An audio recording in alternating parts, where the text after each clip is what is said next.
wanting to come back, and they're excited about it. Yeah. And before we go, we have another segment of More Than a Hobby where our hosts are going to talk about one of their personal hobbies. Let's check it out.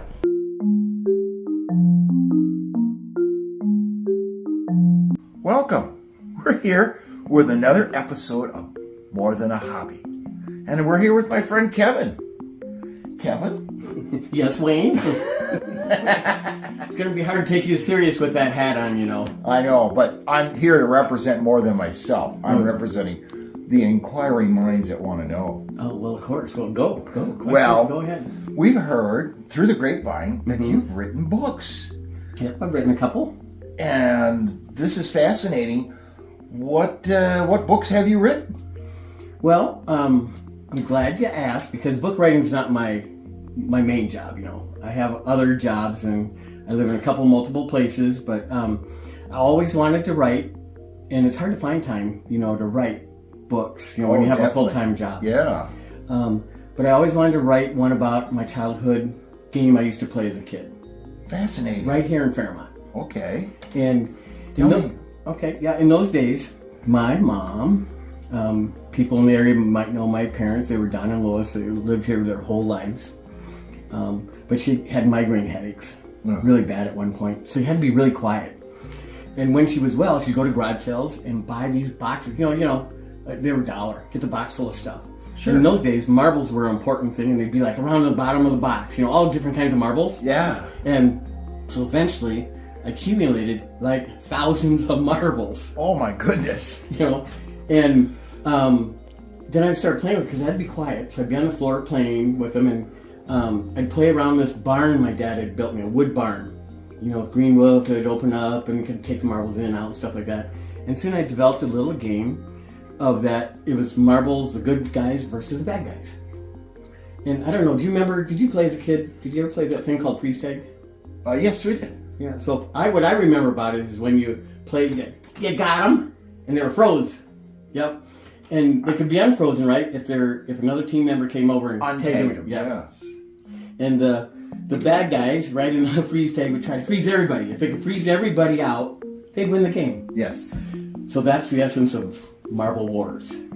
The good guys are trying to defend Marble Utopia against the bad guys who wants to freeze everybody out and win Marble Utopia and be the king. So that childhood memory, you know, imagining playing that on the floor when my mom had those headaches, I always wanted to share that story with other kids. It just sounds fun. So that led me to the idea of writing it in a book fashion. And so that led to me writing these books that are behind you. It turned out to be a trilogy. So Marble Wars, The World Beneath, Marble Wars, Granite Death Halls, and the third one is Marble Wars, Battle for Marble Utopia. And so in those books, by the way, when you think you've lost your marbles, you haven't. They're all there. They go to the world beneath. That's how it comes out. So they're like real marbles, and they travel down the world beneath, and they convert into like people, if you will, that battle. So this story is about a hero named Marble Man who learns that he's got all these special powers, that he can defend Marble Utopia. He gets a girlfriend, and her name's Fragilian Glass, and she's anything but fragile. She's in there two-fisted fighting with swords and freezing people all the way through the story. And so this all leads to a big epic battle at the very end where they fight to protect Marble Utopia. Wow. Well, I can see that you're very passionate about this, but how did you ever get started? I had no idea as my co-host that you were so interested in this. Well, yeah, psychology's interesting, but it's not as creative as I wanted it to be. So I don't know if you feel anytime you get, well, like with your trainings, I know you feel creative, you know, you get those creative juices to make stuff. Well, I wanted to make stuff, and I actually started with doing videos about people telling their car stories. Oh, wow. To tell stories. I just wanted to hear people's stories. I did some stories about people with severe and persistent mental illness, telling about their stories of recovery. That led me to write a grant, which led me to get some help writing, because I'm not a very good writer, actually. Interesting. And so then that's how I was able to start. The grant took all through COVID. I was writing at home during COVID, and I was getting mentorship over online, and then that led to this, where I'd write a chapter a week, send it to this lady who was mentoring me, and she'd send it back with this feedback, and we just went through all that. And I thought it was one book, and that's when she told me, said, you know, Kevin, I think you have 3 books here instead of 1. Oh, that's great. Yeah. I had no idea that you were this talented. Well, I know it's talented. Like I've sold like $19 of that book in about 5 years now. Money doesn't always depict success, but So yeah. yeah. Tell me. So I've written more, and that led me to write another grant where I've got this camera in front of us because I wanted to tell a story about character strengths related to my work. Mm-hmm. You know, because in psychology you want to build people up on their character strengths, positive character strengths, and I wanted to do a book for kids and teach them about positive character strengths. And I can't draw except for a stick man, you know, a little circle, and I wanted to have my own pictures, so that allowed me to learn about photography too, along with the video camera. I'd already been started working, and so I learned to take pictures, and that led me to do these other books that are behind us. And the first one was, this one's called Mini Winnie Ventures Out. Wow. And you can see... That is a very small little pony. Yes. Wow. So Wayne, you don't know it, but in the world all around us, in the forest about us, there's these little miniature animals. No. Yep. They live all around us, and they're so small they can fit in your palm of your hand like a horse. Wow. And that's what Mini Winnie is. And so the story is about a miniature little make-believe land that these animals are all around us, and their mantra is always to never, ever expose themselves to people and even other animals, because other animals can eat them, they're small, right?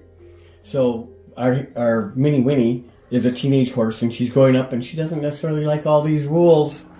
And one day, she comes across and finds a little animal that needs help in the forest. And so she has to make a decision. Do I help this little animal, this little puppy, who's obviously lost, or do I uphold these old ancient rules that my dad and grandfather passed down to me? So to find out, you're going to have to buy the book and find out what decision she makes. Wow. It sounds pretty fascinating. But I see there's another book over here. Tell me about this one. Yeah, well, this one's just fun. I mentioned, you know, I began some video work working with street riders. I have a couple collector cars. And so I'm always kind of tired of ABC books because it's usually A for apple, right? B for ball, C for what? Cat, you know? Sure. So street riders need to teach their kids about important parts of cars, right? Yes. And so this is like A for Aruga horn, B for bumper, C for coupe, stuff like that. All right. And so X gets really hard. X, Y, and Z are really hard to do. But it's a whole different flavor. It's just for fun. Oh, that It's just for sounds street riders. fascinating. Yeah. Yeah. Well, I'll have to check that one out for sure. Yeah. So it's just for fun. Well, I never knew, or I never realized that you had this much passion about writing. I've known you for years, but this is sort of new for me. Tell me, because writing's a hard thing to do. How did you ever manage to apply those principles to that? It's just got help with writing and just want to tell those stories, you know. So Okay. just, reach out. It's not alone. I joined all sorts of clubs and writing groups and just started writing. And there's more to come. So there's another adventure of Mini Winnie coming up. She's going to help an animal get trapped in the woods that could eat her. That's coming up next. There's a farm ABC book coming up too. So look forward to that. This could be a TV series, folks. Yeah, we'll have to come back again, yes. Yes. All right. This has been great having you come in here like this and telling me. I had no idea, as my co-host on More Than a Hobby, that you did this. Is this more than a hobby?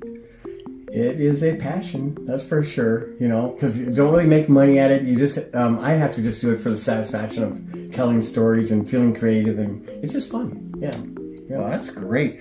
How would a person acquire one of those books? Well, I'm glad you asked. They're available on Amazon, so you can just go on Amazon, and this is all supported through Amazon, and it's going to also be downtown Fairmont at the Hub here, coming soon to here. So you can just come downtown Fairmont and get it. And I do need to mention that a lot of this work of mine was supported through the Five Wings Art Council in the other area where I live, and without their support, I wouldn't be able to do all this. So. Well, that's great. It's always good to have support and help.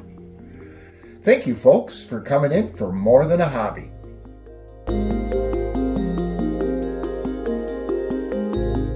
Well, there's certainly no shortage of talent among us. Yeah, definitely. Our community is full of creators.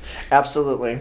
They definitely brought a new light to More Than a Hobby. I thought it was really good. They were fun to watch.